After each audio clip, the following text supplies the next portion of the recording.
Hey everybody, today I am in Mali, West Africa, where I've been since Tuesday, building relationships with our friends here, checking in on the hospital for women and children that we built a few years ago.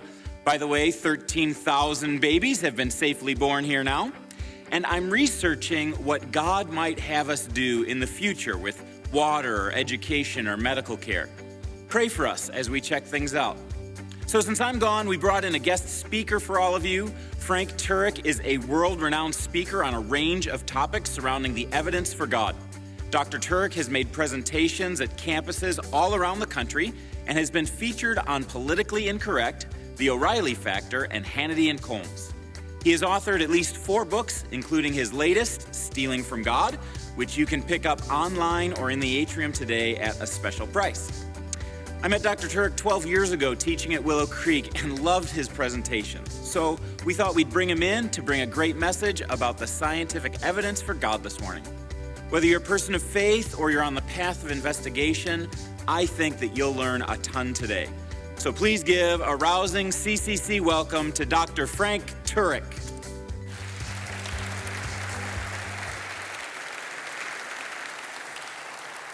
Thank you, ladies and gentlemen.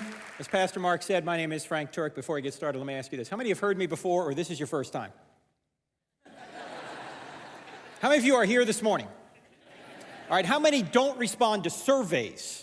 We need 1, 2, 99 out of 10 don't respond to surveys. I got an email not long ago from a United States Marine, so I knew this man was no sissy. But he wasn't writing me as a tough guy. He was actually writing me as a distraught father. He said, my daughter was the top Christian student in her high school class. She won several scholarships from Christian organizations to go to college, and she could take him to any college she wanted to. So she wanted to take him to the University of North Carolina at Chapel Hill to win the campus for Christ. And it needs to be one for Christ. So he said, we sent her off there. About 4 weeks into her first semester, I got a phone call from her. Her words devastated me. She said, Dad, I don't believe in God anymore. Don't believe in God anymore? What? He said, I got in my car, I drove 4 hours down to Chapel Hill, I sat down with her, and I got nowhere with her. What happened? Well, she ran into atheistic professors on college campus. He said, is there anything I can do? I said, have you ever gotten her any apologetics training? That's not saying you're sorry. That means to actually give evidence for what you believe. That's what this series is about, evidence. And he said, you know, I wanted to, but I never got around to it. Is there anything I can do now? I said, well, you could ask her a question. In fact, this is the question I ask all unbelievers. The question goes like this. If Christianity were true, would you become a Christian? I mean, if she hesitates at all, the problem isn't just here, the problem's here. She might not want it to be true, because when you go to college, you don't necessarily want God to exist. You want to do your own thing. You don't want the moral constraints of God on you. By the way, that's a good question to ask anybody, because, you know, a lot of times people are not on a truth quest, they're on a happiness quest. And they're going to believe whatever's going to make them happy. The problem is, ultimately, the only way to get true ultimate happiness is to go straight through truth. And we all know who the truth is. And the truth will set you free. Now, do you think this woman, by the way, is typical or atypical of Christian high school students that go off to college? Typical. In fact, 75% of young people walk away from the church once they go to college. Some never return. Now, there's a number of reasons for this, but one of the reasons is they don't know why Christianity's true. And then they run into atheistic college professors who say things like this. This is Steven Weinberg. He teaches at UT Austin. He's a Nobel laureate in physics. And he says science points to atheism. In fact, he puts it this way. I personally feel that the teaching of modern science is corrosive of religious belief, and I'm all for that. If scientists can destroy the influence of religion on young people, then I think it may be the most important contribution that we can make. Wait. I always thought the most important contribution a professor could make would be to teach his young students truth so they could be better citizens, more productive citizens. But no, according to Weinberg, it's to talk them out of religion. Now, it's not just science that apparently the atheists think points away from God into atheism. All of these other things, these are all atheists. Christopher Hitchens, I've had the opportunity to debate him a couple of times. He's since passed on, not as a result of our debate, by the way. David Silverman is the president of the American Atheists. These debates you can see for free on our website, crossexamined.org. Of course, Richard Dawkins, top atheist in the world, most well-known. They think that reason, science, evolution, morality, evil, there's too much evil in the world, there can't be a good God, or the God of the Old Testament is evil. They think all of these things point to atheism and away from Christianity. Well, before we address these, let's go to the ruins of Corinth, Greece. Anyone ever been to Corinth? Ever been on the footsteps of Paul cruise or anything like that? I had the opportunity to lead a couple of them recently. This is a picture of Corinth. What I love about Corinth is when you go to Corinth, there's nothing built over it. You're standing right where the Apostle Paul stood. And as you know, he wrote a couple of letters to the church at Corinth, 1st and 2nd Corinthians. And in 2nd Corinthians, he's writing to the church about false teachers. And here's what he says. We destroy people's arguments in every proud thing that raises itself against the knowledge of God. In other words, we're not just supposed to give evidence that Christianity is true. We're supposed to give evidence as to why the unbelievers' arguments are false.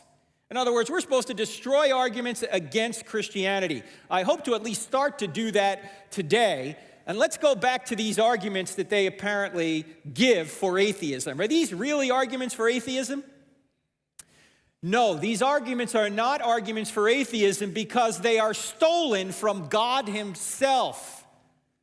You say, wait, what are you talking about, Frank? Stolen from God himself. What does this mean? What I'm saying here is that atheists are stealing from God to argue against him. They are committing intellectual crimes. And this crimes is an acronym from the new book that Mark had mentioned, Stealing from God, Why Atheists Need God to Make Their Case. I need to point out, the book Stealing from God is not about tithing, okay? People go, are you stealing from God? Is that about tithing? No. The subtitle is Why Atheists Need God to Make Their Case, because atheists think all of these things point to atheism when in fact none of them would exist unless God existed. Causality, reason, information, morality, evil, science. The information chapter has to do with evolution. These are all things that atheists think point to atheism, but in fact, none of these things would exist unless God existed. Now, today, we only have time to go into a little bit on the chapter on science. We're going to spend our time on that. In fact, we're going to try and answer 3 questions here this morning. The first question is, what does science say about God? The second question is, can science disprove God? Because sometimes you hear atheists saying, oh, yeah, science has disproven God, so it can't be there can't be a good God there can't be God because science has disproven it. And then the final question is, does science need God? You might say, well, that's an odd question. Why would science need God? We're going to look at all 3 of these. Now, in the amount of time we have, there's really no way to cover this in any depth.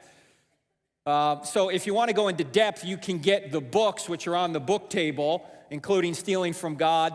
And when Pastor Mark and I met several years ago, he was at Willow Creek Church, and my co-author, Dr. Norman Geisler, were going around doing this seminar called The 12 Points That Show Christianity's True. That was before we wrote this book, I Don't Have Enough Faith to Be an Atheist. That basically is the seminar we were doing. It goes through in logical order why Christianity's true, from the very does truth exist question all the way to the Bible's the Word of God. There's also a 12-part DVD series. It's over 7 hours long that goes through this like a curriculum. And then the new book is right there. Now, if you don't want to buy a book, not a problem. If you want this PowerPoint presentation, I'm going to email it to you because I'm going to go through this very quickly. What you need to do is go to this website, type this in /Omaha, send us your email address, and I will send you this PowerPoint presentation I'm about to show you for free. So just write that down. You're not going to find a menu item on our website. You are got to type this in /Omaha. It's only going to be up there for another day or 2. So if you want this PowerPoint presentation, just do that. Now, if you do want to buy a book, you want to go into more details, which the books will do. The good news is all the proceeds from the sale of the books will go to feed needy children. Mine, okay? Just so you know. I've got 3 sons, so I need some help. In fact, they're older now, actually. I was in the Navy after college, which, by the way, stands for Never Again Volunteer Yourself. And my 2 oldest sons are interested in getting to the military, so they said to me, hey, Dad, we're thinking of going to the military. What should we do? I said, look, if you want to fight, go Navy. Because wherever there's a problem, we just bring our airport right there and we take care of it. Now, if you want a nice life, however, go Air Force. So they went Air Force. The oldest son just came back from Qatar yesterday. He's been over there for a year. That's where the center of all the operations are. He's got a new duty station now. The second son flies KC-10s. He's out of California. He's been over at the Middle East a couple times too. And the third son graduated college last May, and he's an engineer in Birmingham, Alabama. We live in Charlotte, North Carolina. So my wife and I are now empty nesters. Yeah, it took us a while to get used to that. About 10 minutes. That's how long it took to change the locks. Do we have any empty nesters in here? Any empty nesters? Yes, yes, look at them. They're all around here. You notice how clean the house stays when they're gone? I mean, we love our kids, but they are messy, I'm telling you. Anyway, there's a lot more on our website, crossexamine.org. And before I go any further, hello to the people in Access and online. For you online people, if you're still in bed, these people are already here. Come on. They got up early. But hello to you folks out there. Are you guys ready to go? All right, let's start here at point one. And I apologize to the lady doing all the signing here. You're not going to be able to keep up with me. Do you know why? Because I'm originally from New Jersey, okay? So I speak at 150 words a minute with gusts at 350. So you're going to see smoke coming off her fingers, all right? She's going to need relief, right? You ready to go? All right. Give her a hand. She's working hard here.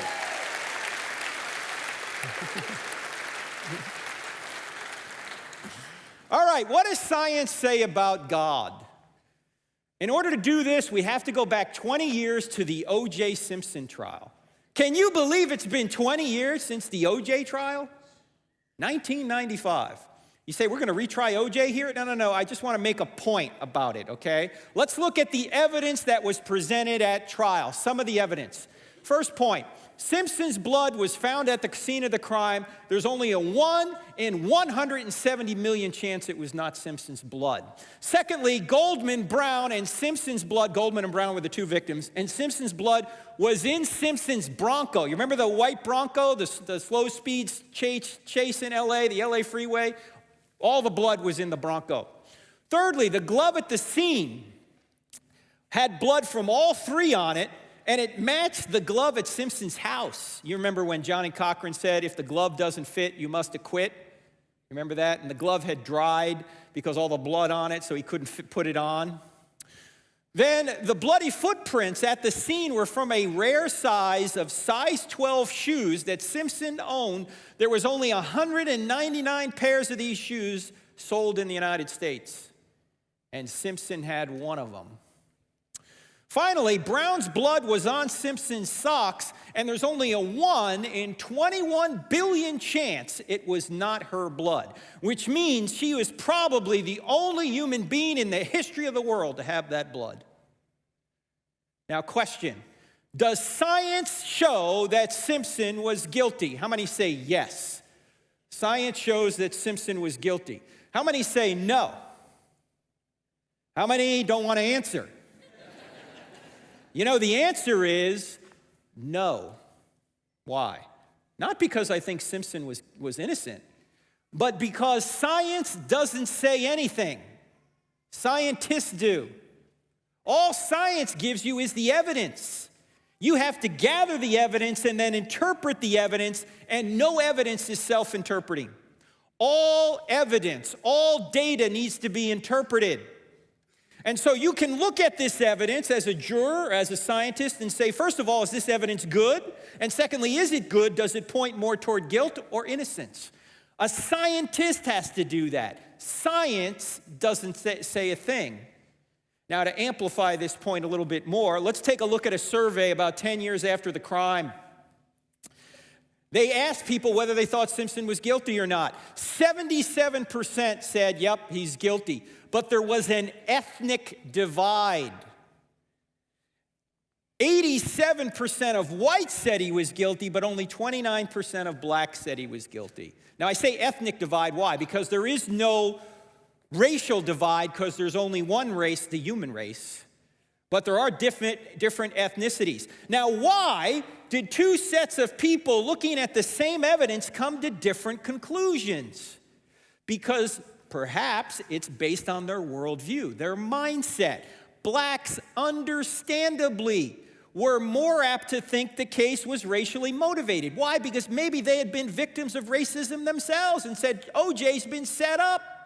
Whereas whites hadn't had that same experience, so when they look at the evidence, they go, OJ's guilty. Same evidence, two different conclusions. Why the difference? The mindset, the worldview. I submit to you this is the same thing going on when scientists are arguing over where the universe came from, where life came from, where subsequent life forms came from. It's based on an argument over worldviews or mindsets. If you're somebody who's open to God, you'll look at the evidence and go, yeah, this evidence points to God. If you're a materialist, though, if you're an atheist and you've ruled out any intelligence out there, if you think every cause is a material cause, in other words, all that exists are materials, doesn't matter how much the evidence appears to point to an intelligent being, you're going to say, nope, had to be a natural cause. You see, this is not an argument over evidence.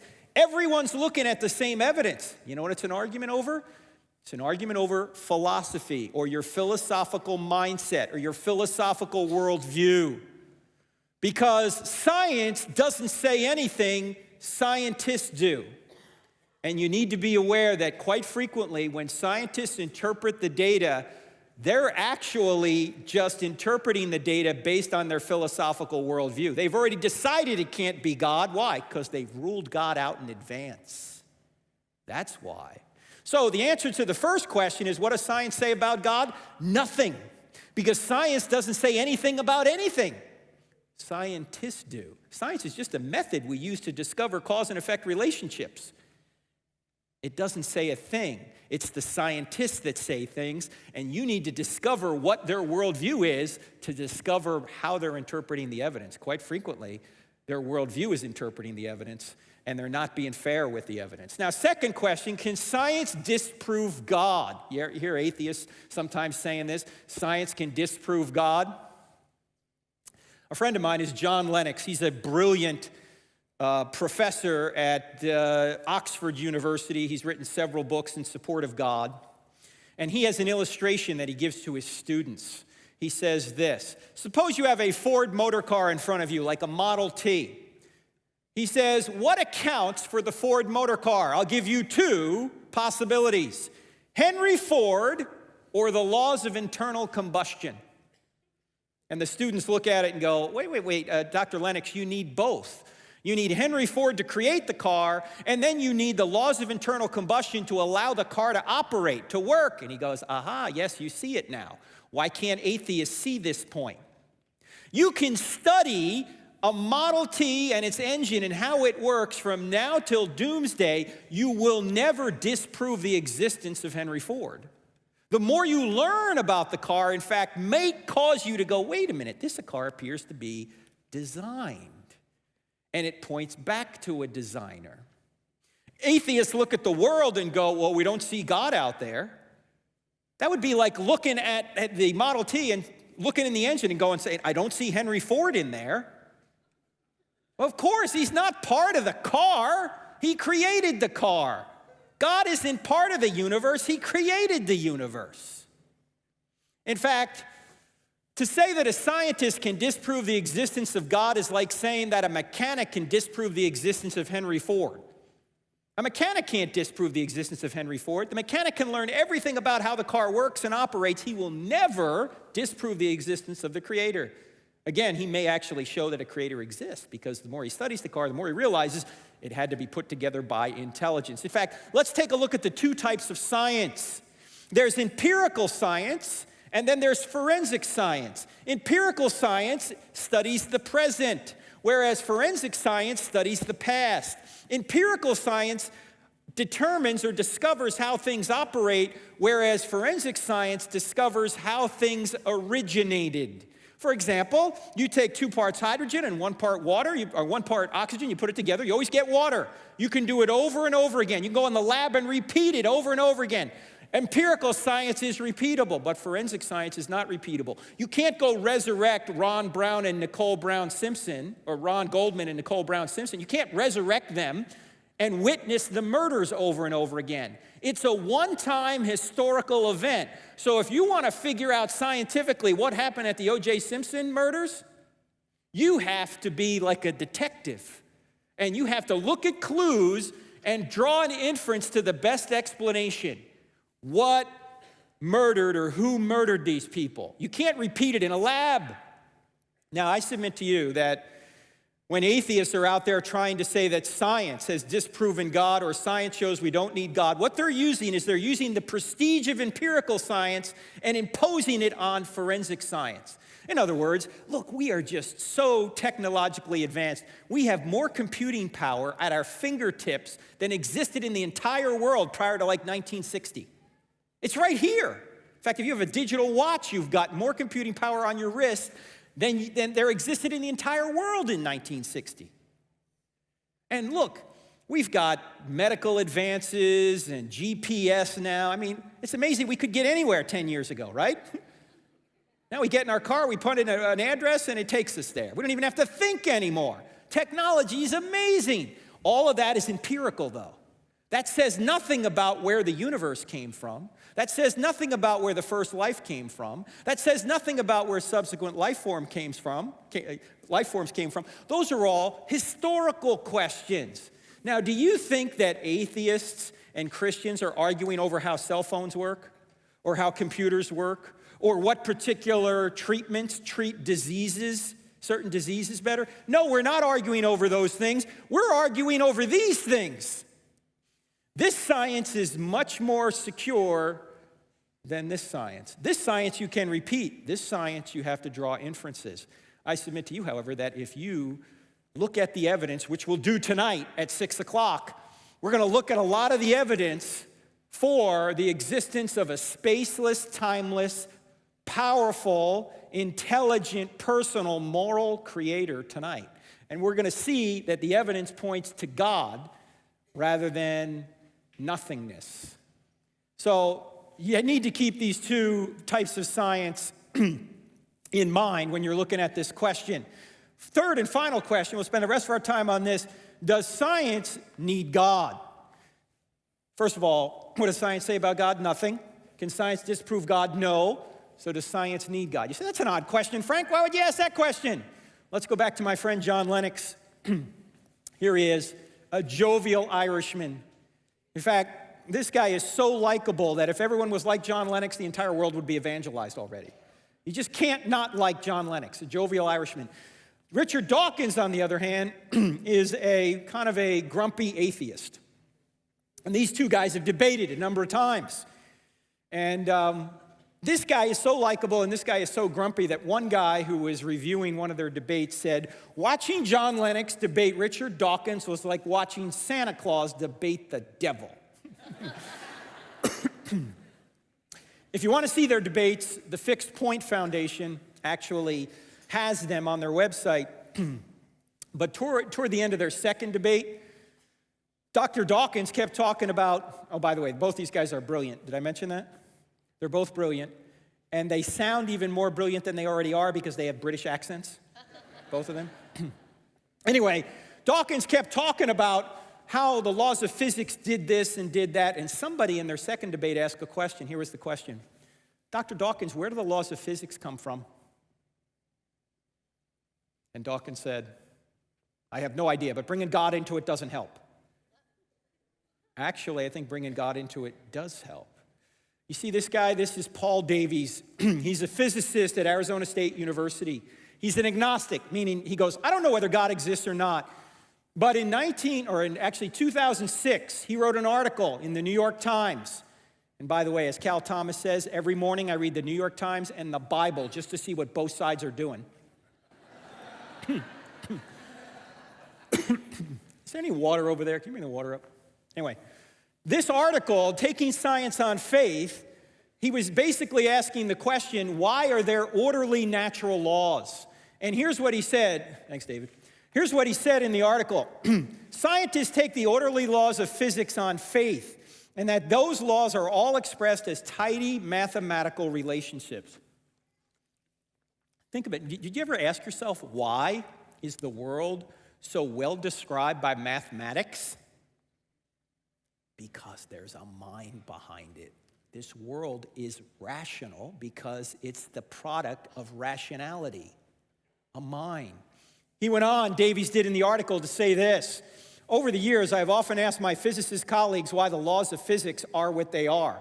The answers vary from, that's not a scientific question, to nobody knows.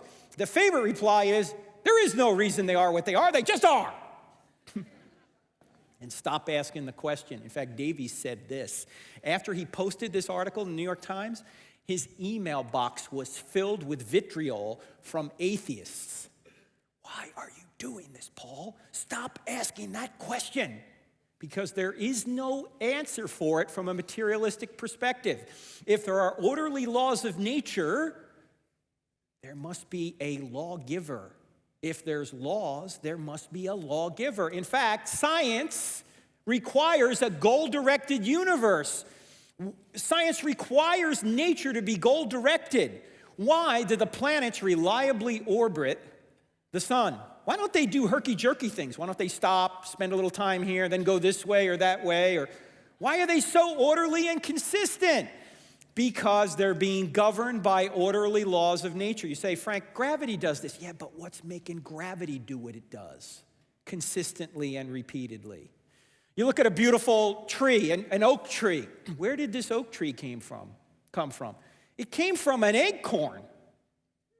But why does an acorn, if it's properly nourished, always become an oak tree? Why doesn't it become an elm tree? Why doesn't it become a birch tree? Why doesn't it become a seahorse? Why does it always become an oak tree? Because it's goal-directed to become an oak tree. Now, is an acorn conscious? Is it thinking, I got to become an oak tree? Don't get me off track. No, it's unconscious. Why is it doing this? Because it's programmed to do this. There's an external intellect directing it. I mean, if it doesn't have its own mind, there's an external mind directing it. In fact, forget acorns and oak trees. Let's go back to you. This is you in the beginning. Question. This is at 11 weeks. Is this animal, mineral, vegetable, or human? Human. In fact, let's go even earlier. Let's go back to when your mother and your father got together. Have you guys had this talk before? I see some young people in here, so I'll try and be discreet. When your mother and your father got together, your mother unconsciously perfumed her egg, and then your father sent the entire population of the United States, 300 million soldiers, toward your mother's egg. And then there was a race, and you won. Don't let anyone ever tell you you're not special. You beat out 300 million others. You have blown away anything Michael Phelps has done. Now, seeing some of you limp in here earlier makes it hard for me to believe you were the fastest soldier in the gene pool. But you were. Now, when your soldier, which, by the way, was 20 to 30 times smaller than a grain of salt and contained half of the genetic information that makes you you, and your egg, which was about the size of a period at the end of a sentence, and contained the other half of the genetic information that makes you you, when your soldier and your egg came together, a new 100% genetic human being was created. You know, you have not received any more genetic information from that point till right now. In fact, there were only 4 things separating you from adulthood: time, air, water, and food. Those are the same 4 things that separate a 2-year-old from adulthood. Does this have implications on the abortion issue? Yeah, I think it does. We don't kill the unborn child in the womb. Why do we kill, or we don't kill the 2-year-old. Why do we kill the unborn child in the womb? Genetically, they're the same. You say, Frank, well, you can't legislate morality. Newsflash, all laws legislate morality. The only question is whose morality? And we ought not legislate my morality. We ought not legislate your morality. We ought to legislate the morality, the one that Thomas Jefferson said was self-evident. He said, we hold these truths to be Self-evident that all men were created equal and endowed by their Creator with certain unalienable rights. Among these are life, liberty, and a pursuit of happiness. So all laws legislate morality. The only question is whose. We might as well just recognize the true morality. No extra charge for that. Let's get back to this. Now, from this point, a construction project of astonishing complexity began taking place. Cells began multiplying at a rate of 4,000 cells per second. Brain cells began multiplying at a rate of 100,000 cells per second, for most of you anyway. Some cells became brain cells, other cells became heart cells, other cells became lung cells. How did they know how to do this? Nobody knows. Some cells went so far across you to become what they needed to become that it would be equivalent to you today walking across the United States alone. And that construction project continues to this day. You just made 4 million new red blood cells. You just made another 4 million new red blood cells. You just made another 4 million new red. Are you thinking about this? Are you going, got to make new red blood cells? Hang on, I'm concentrating here. Well, how is all this happening? Because you are goal-directed, and the processes inside of you are goal-directed. If you're doing this unconsciously, there must be some sort of intellect that's directing you toward that end.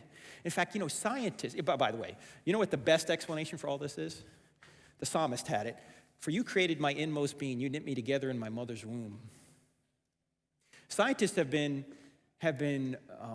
experimenting on fruit fly embryos in the very embryonic stage, and they try and divert these fruit fly embryos to try and get them to become something else. And it turns out that the embryos always make heroic efforts to get back on track. We try and take them this way, and they go, no, I gotta become a fruit fly embryo. I gotta become a fruit fly. And what scientists get is they get one of 3 possible outcomes. They get a normal fruit fly, they get a mutant fruit fly, or they get a dead fruit fly. They don't even get a horse fly, much less a horse. Why? Because an embryo is goal-directed. A fruit fly embryo is goal-directed to become a fruit fly. With all our intelligence, we can't divert these things, yet atheists are telling us that non-intelligent processes can divert these things and have them become other kinds of animals. Nonsense. The world is goal-directed. If it's goal-directed, there must be a mind behind it. Now, who thought of this first? You know who thought of this first? Aristotle. Aristotle, 400 years before Christ, said nature's goal-directed. He called it final causality. There's a final goal, a final target that things are heading toward. It's sometimes called teleology. We'll talk about this tonight. There's design in the universe. And when you're thinking, it's called intentionality. Like, for example, this morning, you intended to come to church. That's why you're here. You had a goal-directed thought. And in fact, as you're sitting here right now, regardless of what you're thinking about, I hope you're thinking about what we're talking about, but I know maybe you're not. Regardless of what you're thinking about, your thoughts are goal-directed, and they depend on a series of goal-directed processes over which you have no control. For example, you're having a free will thought right now, whatever that is. In order for you to have a free will thought right now, the neurons in your brain have to be acting properly. In order for the neurons in your brain to act properly, the atoms that make up the neurons have to act as they do, consistently and reliably. In order for the atoms to act consistently and reliably, the natural forces, the 4 natural forces we know about, the strong and weak nuclear forces, gravity and electromagnetism, have to do what they do repeatedly and reliably. Now, are any of these things conscious here? Well, what causes the natural forces to do what they do? That's the big question. You know what Aristotle said? The unmoved mover. We would say the external intellect is God. In fact, Aristotle said it was the unmoved mover that did it. Paul comes along and says, it's God, it's Yahweh that does it. All these goal-directed forces that are happening right now as you sit here are being directed toward an end by an external intellect. In fact, Paul put it this way: Christ is before all things, and in him all things hold together. Paul goes up on Mars Hill in Athens. If you've ever been to Athens, you know where that is. Right where Aristotle surely was 400 years prior. And Paul says this: in Christ, We live and move and have our being. He's actually quoting a Cretan philosopher or prophet, a Cretan philosopher who said, in Zeus, we live and move and have our being. But Paul takes that and he says, no, in Yahweh, in Christ, we live and move and have our being. He's holding us together right now as you sit here. If there is a goal-directedness to nature, somebody must be directing it. In fact, God is to the universe what a band is to music. When the band was up here earlier, they created and sustained the music by playing. What happened to the music the second they stopped playing? The music was over. The same thing is true with God. He creates the universe and he creates you, and he sustains the universe and he sustains you. If he were to stop sustaining you and me, we'd all go out of existence. So, this man was an atheist who said a common sense interpretation of the facts suggests that a super intellect has monkeyed with physics as well as chemistry and biology, and that there are no blind forces worth speaking about in nature. This man is Fred Hoyle. He was one of the top atheists of the last century. And after he saw this, and particularly the fine-tuning argument for the universe, which we'll see tonight at 6 p.m., this guy said, hey, there's got to be a mind behind all this. There is a mind behind it. That mind is God, who created and sustains the universe. So I'm saying that God makes science possible. He sustains goal-directed natural laws. So when atheists say there is no need for God because natural laws can explain everything, they are stealing from God, who is the author and sustainer of natural laws. That's the point. They're trying to say, oh, we don't need God, we've got natural laws. You-hoo, where'd you get natural laws from?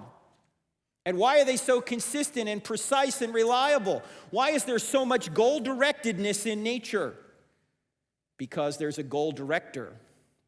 In fact, God is continually present to you right now. He sustains you right now. He's here. His power is present right now as we speak. He's holding us together. He's directing us toward an end. And as the ancient texts say, in him we live and move and have our being. So science requires a being like God to even work. There would be no ability to do science or ability to know anything unless God existed. So, summary. What does science say about God? Nothing. Science doesn't say anything. Scientists do. And sometimes, quite frequently, it's their philosophical presupposition which prevents them from interpreting the scientific data properly. We're going to see some of that evidence tonight. Can science disprove God? No, science can't disprove God. A scientist can't disprove God any more than a mechanic can disprove the existence of Henry Ford. It's silly to say that. The third question is, does science need God? Yes. There would be no such thing as science if there wasn't an orderly natural world. And the only way we have an orderly natural world is because things are goal-directed, because there's a mind out there directing them as we sit here. Regardless of whether the universe had a beginning, by the way. Tonight we're going to see evidence that the universe did have a beginning, but you don't even need a beginning of the universe to need God. In fact, Aristotle believed the universe was eternal, and he said, even if the universe is eternal, there has to be an uncaused cause that sustains or creates and sustains all change. This guy's a pagan. He didn't even have the scriptures and he knew this. He just thought about it in a goal-directed way. Now, if you want to go deeper, the books and the DVDs are out there. But again, you can get this presentation for free. If you type this in your browser and give us your email address, we'll send it to you. We're also on YouTube, Twitter, and Facebook. We've got a YouTube channel. We put a lot of YouTube videos up there. They're very short videos because some of them are taped on a college campus when I'm interacting with atheists during Q&A, so you can share those with others. Just sign up for our YouTube channel. It's called Turk Video. And then we're on Twitter. We're also on Facebook. If you like our Facebook page, that would be good. And by the way, we're so into YouTube, Twitter, and Facebook, we've combined these three into one social media platform. We call it YouTwitface. Okay? It's kind of a New Jersey thing. You may want to sign up for it. We have TV every week on Wednesday nights at 8 p.m. Central and midnight Central. DirecTV channel 378. How many people here have DirecTV? Can I see your hands, please? DirecTV. Like 6 of us. Come on. Friends don't let friends watch cable. If you want to get, I don't have enough faith to be an atheist, you got to get DirecTV. Actually, that's not true. If you go to our website, crossexamine.org, at that time, you can watch the show streaming live. We're also on radio every Saturday morning at 9 a.m., and I don't know if it's on here in Omaha, but it's podcasted, it's on iTunes, and it's also on our new app. If you don't have our new app, it's almost 2 years old now. There's been almost over 57,000 people have downloaded this app because it has all these radio shows we do once a week. And it also has a quick answer section. I want to tell you about this quick answer section. Suppose you're having lunch with somebody and they say something against Christianity and you're not quite sure how to answer it. You take out your iPhone or your iPad, you go to the quick answer section of the Cross-Examined app, and chances are the objection they brought up, we have a short answer to right there in the app. So download it, it's free. And then tonight, while it might not be free, it may be, what, $10 to get in tonight? I don't know, something like that. Come tonight because we're going to go into the evidence for a God tonight from science or from the process of doing science. Remember, science doesn't say anything scientists do. And we're going to go into that tonight. Today I was just trying to set the table as to why we need God for science. But now we're going to actually look at the evidence tonight at 6 p.m. and everybody's welcome, so come back then. And why do you want to do this? Because you don't want this happening to you. You don't want to get that call one day from your son or daughter or grandson or granddaughter that says, hey, I don't believe in God anymore. And they don't believe in God anymore for a reason that, frankly, is not a good reason. So you ought to be ready. You ought to be ready with the evidence, and you ought to be able to destroy arguments that are against the Christian worldview. Let's pray. Father, we thank you that you've given evidence, that you've made this a goal-directed world, that we could know you by what you've done. I pray for Pastor Mark and others that are serving over in Mali right now. Africa needs your attention just like we do. I pray that you'd continue to encourage people here. You continue to make disciples here who can go out and be great ambassadors for you. And I pray that we'd be able to share this information not only with believers but with unbelievers and give them a good reason as to why we believe what we do. I thank you for all these things in the name of Christ. Amen.